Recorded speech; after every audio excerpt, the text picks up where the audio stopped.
뉴스 속 경제 이슈는 더 쉽고 깊게, 최신 고용 동향은 더 빠르게 전해드리는 고용 브리핑 365 시간입니다. 서영석 기자와 함께합니다. 어서 오세요. 안녕하세요. 네, 오늘은 어떤 이슈가 있을까요?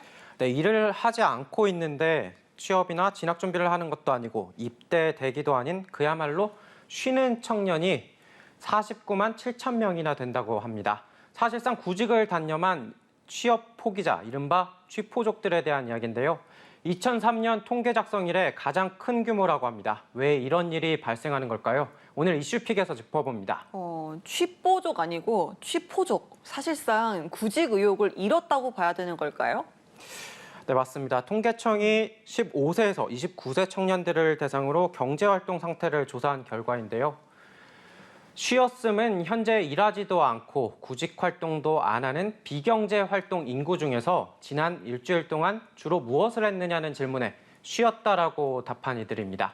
일할 능력이 있는데도 육아, 가사, 학업, 심신장애 등의 이유 없이 그냥 쉰 경우를 뜻합니다. 이런 쉬었을 청년들이 이게 갑작스럽게 증가한 게 아니잖아요. 그동안 이뤄진 조사에서 추이는 좀 어땠습니까? 네, 청년층에서 이 쉬었음 인구는 2020년 2월 43만 8천 명에서 점진적으로 증가하다가 1년 새 거의 10%인 4만 5천 명이 늘어난 건데요. 반면 청년층 취업자 수는 4개월째 줄고 있는 상황입니다. 지난달엔 전년 같은 달 대비 12만 5천 명이나 줄었는데요. 2021년 2월 이후 2년 만에 가장 많이 줄어든 수치입니다.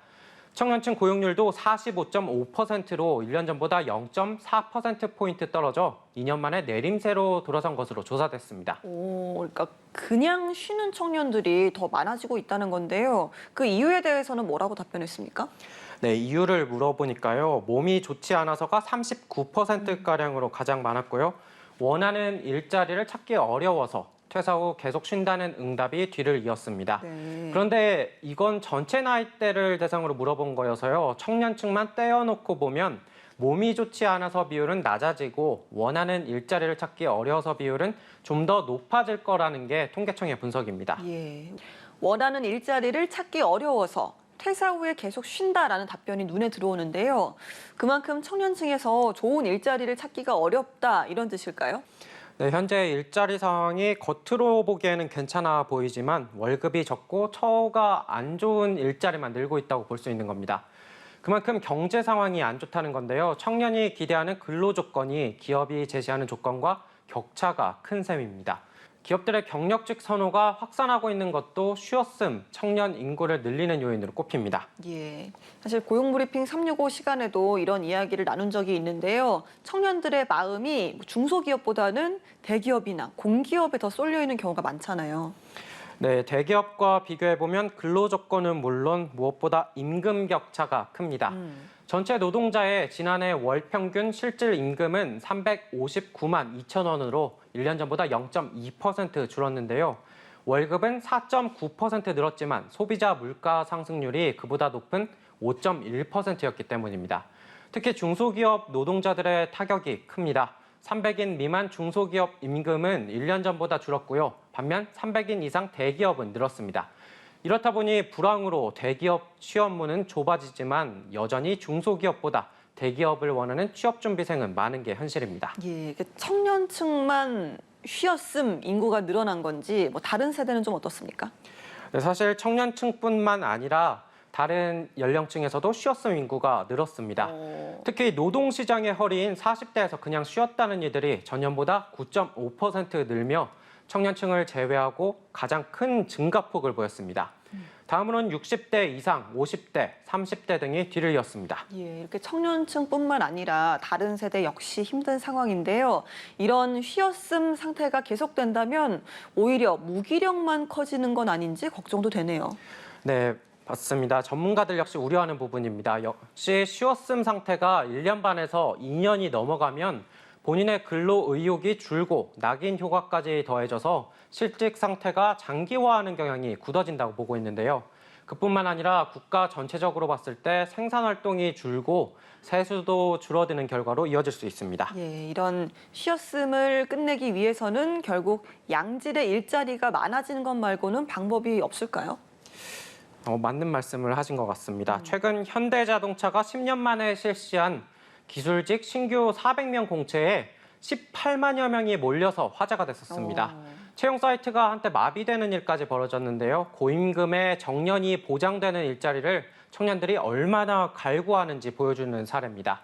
이렇듯 전반적 경제 상황이 나쁘기는 하지만 기업들이 채용문을 넓힐 수 있도록 정부도 좋은 환경을 만들어주고 기업도 채용을 늘리기 위해 노력해야 할 시점입니다. 알겠습니다. 자, 한 컷 이슈 어떤 소식 준비하셨을까요? 네, 런치 인플레이션이란 말 들어보셨나요? 네, 점심 한 끼에 커피 한 잔도 만만치 않은 가격이어서 이를 점심을 뜻하는 런치와 인플레이션을 합해 런치플레이션이라고도 하는 건데요. 고물가 탓에 식당들도 가격을 올리다 보니까 10,000원으로 점심 한 끼 간신히 해결할 정도입니다. 직장인들이 이럴 정도니 대학생들은 더하겠죠. 이들을 위한 1,000원 아침밥이 생겨나고 있습니다. 맞습니다. 요즘 정말 식사비가 많이 올랐어요. 지갑이 얇은 대학생들에게는 더더욱 느껴지겠죠. 이런 대학생들에게 단돈 1,000원의 아침밥을 챙겨준다니까 모처럼 좀 반가운 소식이네요. 네, 제가 대학교 다닐 때만 해도 2,000원, 3,000원대였는데요. 네. 정부와 학교가 밥값을 나눠 부담하면서 4,000원짜리 밥을 1,000원짜리 아침밥으로 내놓은 겁니다. 오픈런이 벌어질 정도로 학생들이 몰린다고 하는데요. 지난 2017년부터 정부가 실시해온 사업인데요. 올해 참여 대학교가 40곳 넘게 늘었다고 합니다. 지원 대상 학생도 68만여 명 정도였는데요. 아침 먹는 습관 기르고 쌀 소비 문화 확산하자는 취지인데 실제 학생들 반응도 아주 좋다고 합니다. 예, 아침을 먹으면서 이제 든든하게 건강도 챙기고 또 비용도 줄일 수 있으니까 진짜 학생들에게는 맞춤형 정책인 것 같네요. 네, 맞습니다. 전국 대학 학생회 네트워크가 지난 5일부터 11일까지 조사한 결과에 따르면요. 대학생들이 가장 부담이 되는 지출로 식비를 꼽았습니다. 56%로 절반이 넘었고요. 특히 고물가 상황에서 가장 먼저 줄인 지출이 식비라고 응답한 비율은 77%에 달했습니다. 이런 상황 속 1,000원 아침밥을 찾는 학생들도 더 많아지고 있는 겁니다. 예, 앞으로도 좀 이런 혜택을 보는 대학생들이 더 늘어났으면 좋겠습니다. 어떻습니까? 네, 우리 학교에서도 1,000원 아침밥 먹게 해달라는 요구가 빗발치고 있다고 합니다. 그래서 농식품부는요. 올해 대학 식비 지원 대상은 원래 50만 명이었지만 아까 말씀드린 대로 68만 명이 넘는 신청이 들어오면서 예산도 더 늘렸다고 합니다. 앞으로 사업 규모와 예산을 더 확대할 예정이라고 하고요. 앞으로 든든히 아침밥 챙겨 먹는 학생들이 더 많아졌으면 좋겠습니다. 알겠습니다. 자, 원하는 양질의 일자리를 찾지 못해서 쉬거나 구직을 단념한 현실. 고용시장의 진짜 봄날은 언제쯤 찾아올까요? 그냥 쉬었음을 끝내고 문 밖으로 나오는 청년들이 더 많아질 수 있도록 정부의 정책적인 지원이 필요해 보입니다. 오늘도 서영석 기자와 함께했습니다. 고맙습니다. 지금까지 고용브리핑 365였습니다.